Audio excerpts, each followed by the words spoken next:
এমপিওভুক্ত শিক্ষকদেরকে শতভাগ উৎসব ভাতা দেওয়ার লক্ষ্যে অবিলম্বে প্রজ্ঞাপন জারি করতে হবে। মাননীয় শিক্ষক উপদেষ্টা, আপনি 11 তারিখ আমাদের সাথে মিটিংয়ে বলেছেন, ডিসি সম্মেলনে বলেছেন আপনি আমাদের বাড়ি ভাড়া বৃদ্ধি করবেন। 31,000 এমপিওভুক্ত শিক্ষা প্রতিষ্ঠানে কর্মবিরতি চলছে। আমাদের কাছে খবর এসেছে সারা বাংলাদেশের এমপিওভুক্ত শিক্ষা প্রতিষ্ঠানগুলোতে কর্মবিরতি পালন করার কারণে শিক্ষা ব্যবস্থা স্থবির হয়ে পড়েছে। আমরা সরকারের কাছে আহ্বান জানাতে চাই, যত দ্রুত আপনাদের শুভ বুদ্ধির উদয় হবে ততই শিক্ষার জন্য দেশের জন্য মঙ্গল হবে। আমি আপনাদেরকে আগেও বলেছি, আমরা শুধুমাত্র প্রতিনিধি হয়ে 5 লক্ষ শিক্ষকের আমরা প্রতিনিধি হয়ে প্রেস ক্লাবে এসেছি। আপনারা যদি এটাকে কোনোভাবে ছোট করে দেখেন তাহলে সারা বাংলাদেশের 5 লক্ষাধিক শিক্ষক পরিবার পর্যায়ক্রমে এই প্রেস ক্লাবে উপস্থিত হয়ে দাবি আদায় করাই যাবে ইনশাআল্লাহ।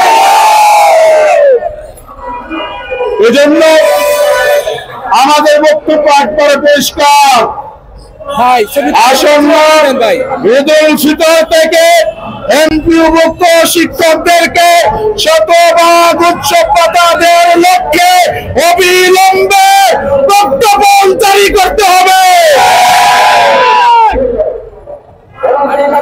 মাননীয় শিক্ষক উপদেষ্টা, আপনি 11 তারিখ আমাদের সাথে মিটিংয়ে বলেছেন,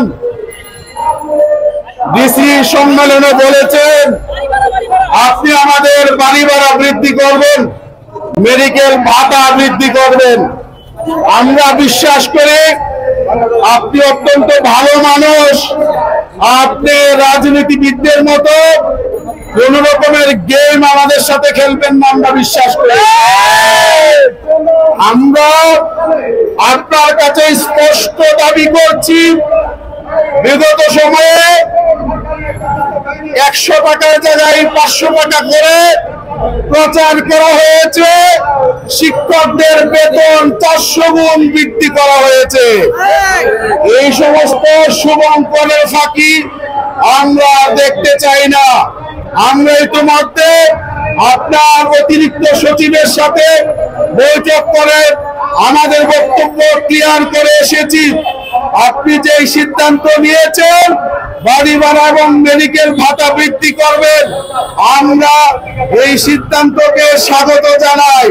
তবে কতটুকু বৃদ্ধি করবেন, কত পার্সেন্ট বাড়ি ভাড়া দিবেন, কতটুকু মেডিকেল ভাতা দিবেন, প্রেস ব্রিফিং করে অথবা আপনার প্রতিনিধি এসে প্রেস ক্লাবে ইলেকট্রনিক প্রিন্ট মিডিয়া শিক্ষকদের সামনে প্রকাশ্যে ঘোষণা দিতে হবে।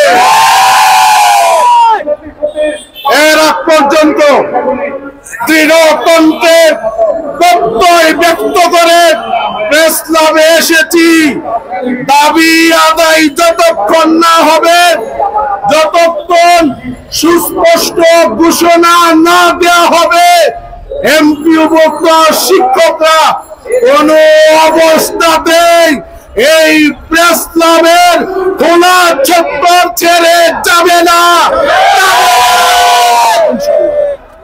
সংগ্রামী বন্ধুগণ, আমাদের পূর্ব নির্ধারিত মিছিলটি মার্চ টু যমুনা এখনই শুরু হবে। ব্যানারের সামনে, ব্যানারের একবারে সামনে থাকবে আমাদের মহিলা টিচার যারা, তাদেরকে আমরা ওখানে দেব। এরপরে থাকবে ব্যানার, ব্যানারের পরে আমাদের আহ্বায়ক কমিটি নেতৃবৃন্দ থাকবেন। এরপরে আপনারা যারা আছেন আপনারা থাকবেন। আমরা সুশৃঙ্খল ভাবে আমাদের এই প্রোগ্রামটি সম্পন্ন করতে চাই। আইন শৃঙ্খলায় রক্ষায় নিয়োজিত আইন শৃঙ্খলা রক্ষাকারী বাহিনীর ভাইদের আমরা সহযোগিতা প্রত্যাশা করছি। গোয়েন্দা সংস্থার ভাইদের আমরা সহযোগিতা প্রত্যাশা করছি। ইলেকট্রনিক এবং প্রিন্ট মিডিয়ার সাংবাদিক ভাইয়েরা আপনাদের সহযোগিতা প্রত্যাশা করছি এবং আপনাদের প্রতি আমরা কৃতজ্ঞ। আপনারা আমাদের এই সংবাদগুলো আপনাদের মিডিয়ায় প্রচার করে আমাদের দাবির ব্যাপারে আপনারা সরকারের উপর চাপ তৈরি করছেন। এজন্য আপনাদের প্রতি আমরা কৃতজ্ঞতা শেষ করে আমরা এখনই আমাদের মাসু যমুনা